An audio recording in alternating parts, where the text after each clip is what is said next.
Bienvenue dans cette introduction du desktop. Nous allons voir comment personnaliser cet outil de multifenêtrage. Dans un premier temps, cliquez sur un template préexistant, par exemple les 4 fenêtres vides, ici.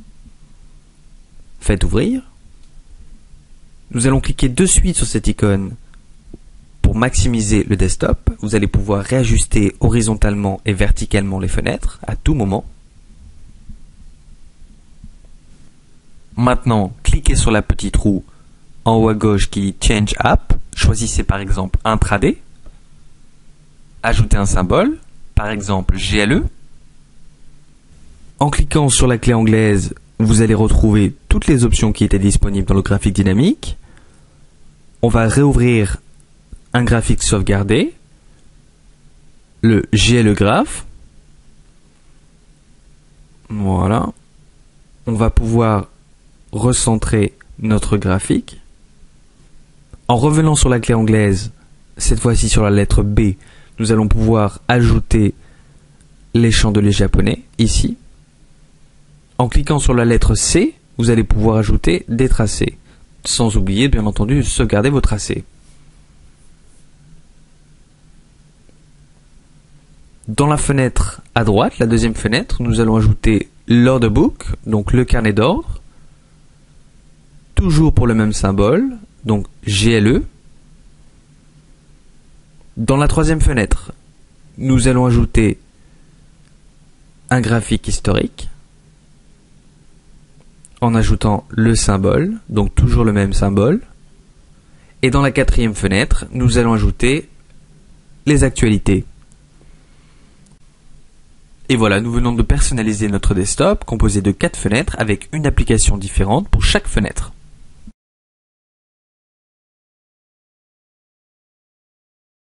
Pour assigner une fenêtre, positionnez-vous sur la partie supérieure, puis appuyez sur F1.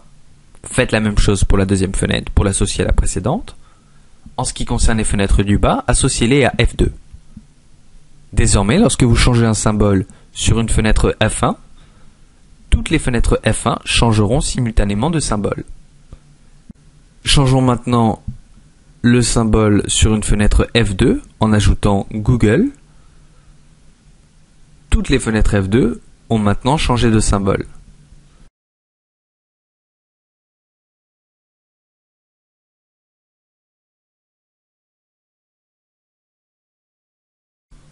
Pour diviser une fenêtre, horizontalement et verticalement, cliquez sur ces deux icônes.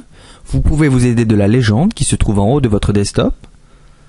Dans la fenêtre, nous allons ajouter le tick stop. Et dans notre deuxième fenêtre, nous allons ajouter par exemple les cotations. Rappelez-vous enfin que vous allez pouvoir réajuster vos fenêtres comme vous le voulez.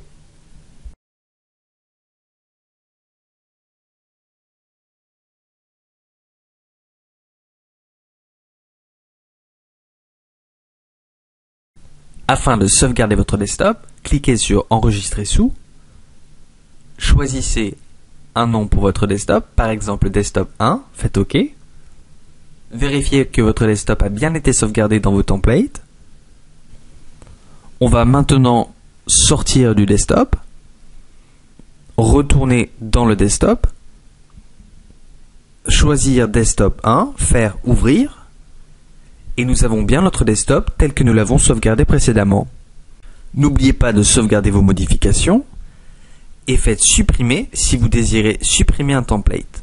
C'était une introduction sur le desktop. Vous pouvez contacter notre équipe au +33 977 216 330 ou par email sur support@advfn.fr. Merci, à bientôt.